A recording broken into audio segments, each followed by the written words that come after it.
And I clearly remember this day when one of the missiles followed close to our data center in Dnipro, and we were scared how it could happen that you understand that 18.5 million customers could not get any kind of service, like because the data center could be destroyed. That's why the management board make the decision. And before the national bank allowed the banks to transfer data outside of the country, and we started the Mhm. project when we would like to transfer all the data to the cloud Amazon Web Services. And currently, all our data is secured. We transferred, and this project takes us only 45 days. Just for your understanding, usually the bank of our size, such a project takes almost 2 years.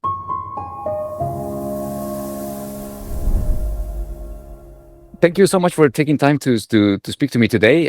Before we start our conversation, why don't you just tell us briefly who you are and what it is that you do? Yeah, my name is Dmytro Musiienko. I'm board member in charge of retail business and branch network in PrivatBank. Yeah, I am already in the banking system in Ukraine for more than 25 years, and I'm in PrivatBank for 5 years, managing retail business and development of the branch network. PrivatBank is the biggest bank in Ukraine. It's the biggest retail bank in Ukraine. We serve 18.5 million customers, retail, private individuals, as well as something like 700,000 private entrepreneurs. Also, in terms of the retail lending portfolio, number of issued cards, number of ATMs, self-service terminals, branches. We are the biggest bank in the country. All right.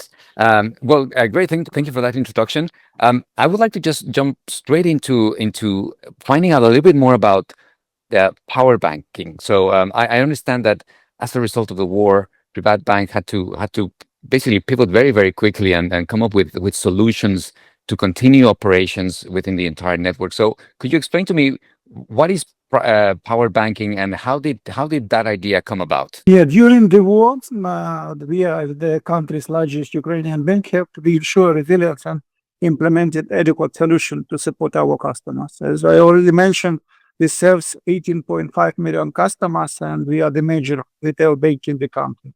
That's why every our decision that is made impact not only stability of the bank, stability of life of our customers, but entire banking system of Ukraine. Even before the massive attacks on Ukraine energy infrastructure, and we would like to ensure the bank's operational autonomy as a key focus for the management of the bank, for the management board. We began to procurement generators, Starlinks, terminals for the branches to support the branches in case something will happen.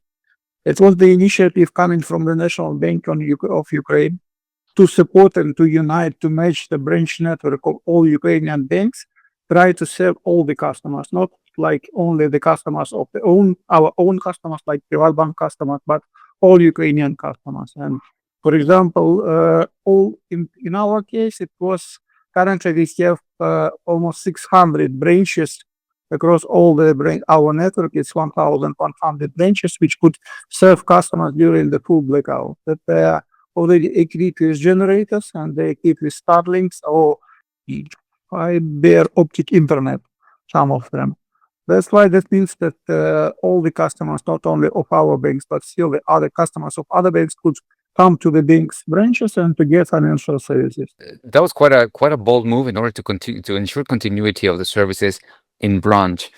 Um, as we know, this is something that has happened in the financial industry globally over the past few years. There's been a very, very strong move towards digital banking. So my question is, how does PrivatBank ensured also continuity in digital banking services, especially when there were so many electricity outages and continue to be electricity outages as a result of the war? Thank you, Chris. That's a very good question. Our mobile application, Privat24, inside it has something like 170 different products and services. That means that the full stability of the application could support our customers even in case they have no possibility to come to the bank's branch. That was for us, and not only for us, but for the whole banking world. This case could become a textbook example. Because we make the transfers of all our data of customers through the physical data centers to the cloud. And this project takes us 45 days. Before the war, our data centers were located, because our data center was located in Dnipro. It is eastern part of Ukraine, and the headquarters of the bank originally was located in Dnipro. And the backup data center, physical data center, the second one was in Kyiv. And when the war started, it was beginning of March.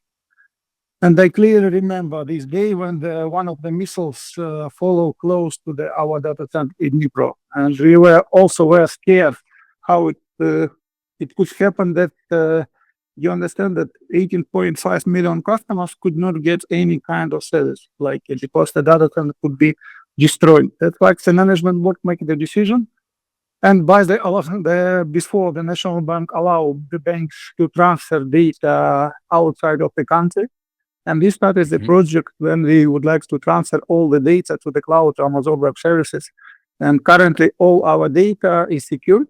We transferred, and this project takes us only 45 days. Just for your understanding, like usually the bank of our size, such a project takes almost 2 years, 2.5 years. For us, it takes only 45 days because we understand the danger and the threat that we could get, like because the impact on of the destroyment of all the data center could impact it not only us as a bank, but the whole banking system of the country. Because we said only each second Ukrainian is served by PrivatBank. Honestly, just to understand the scale of the project, I will few figures.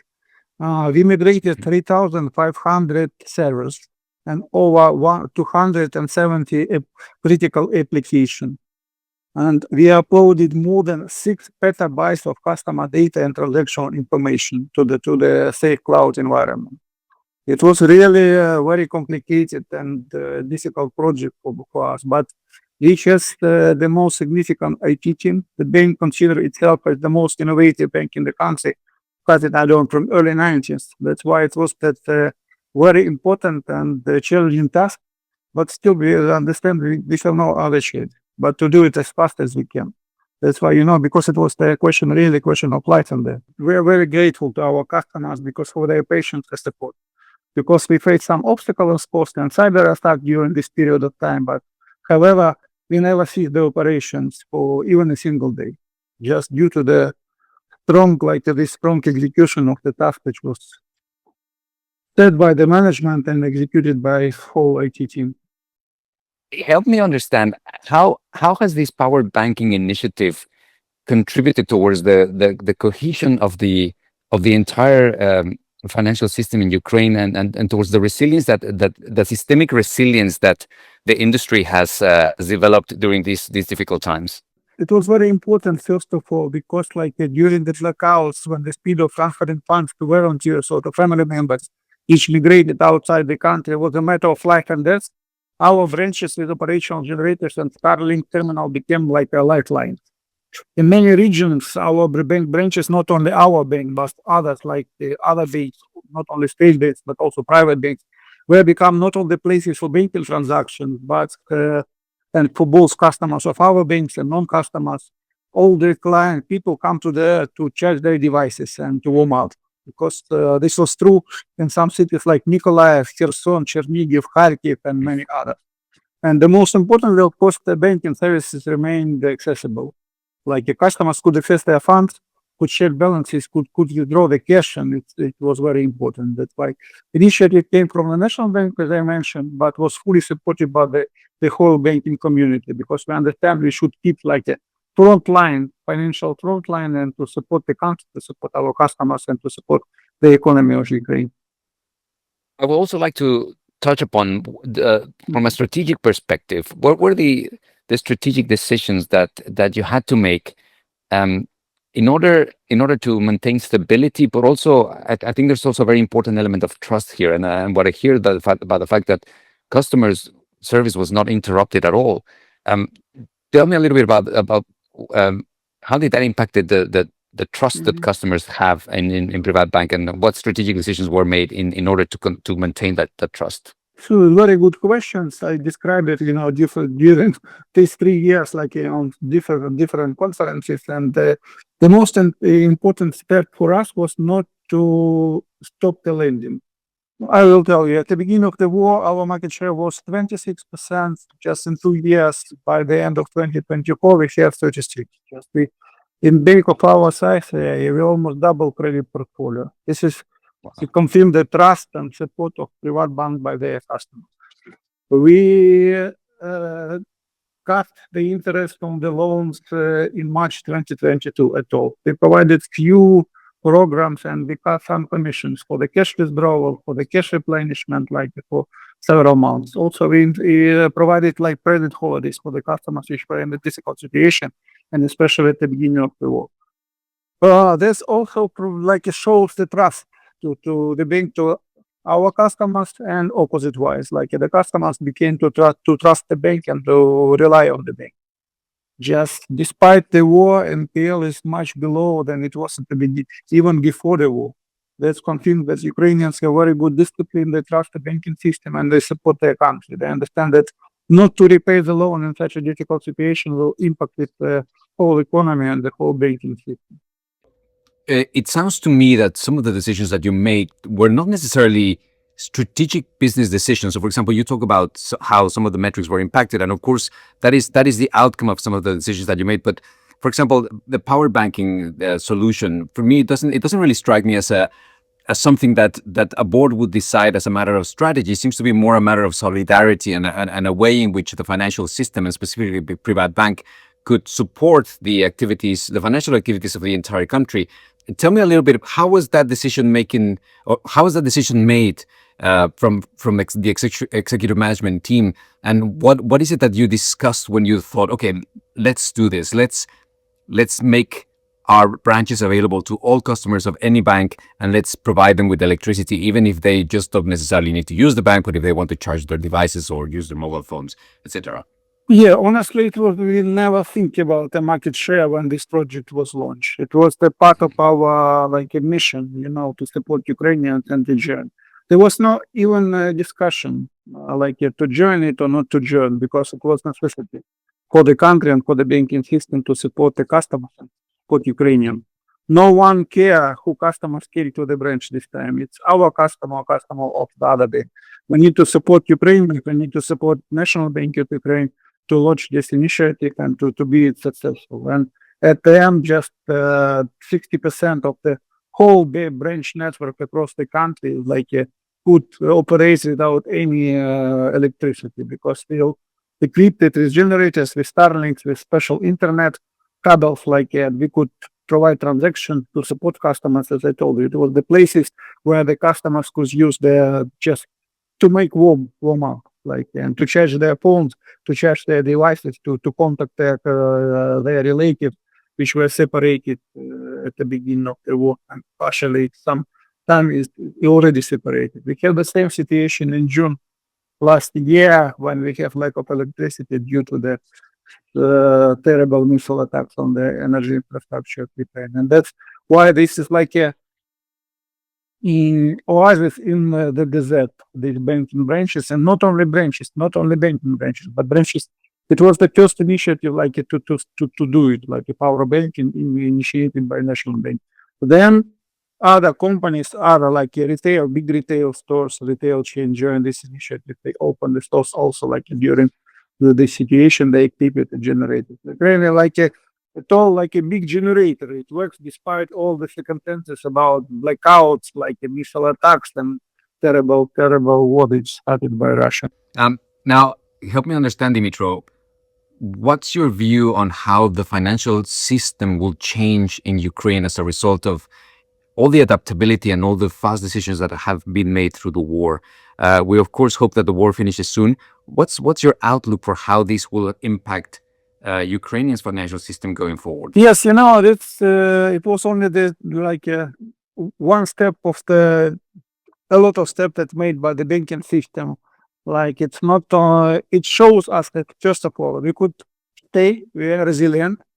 We could fight against the enemy. We could support our country, our economy, our customers, our relatives with that anything will happen in Ukraine.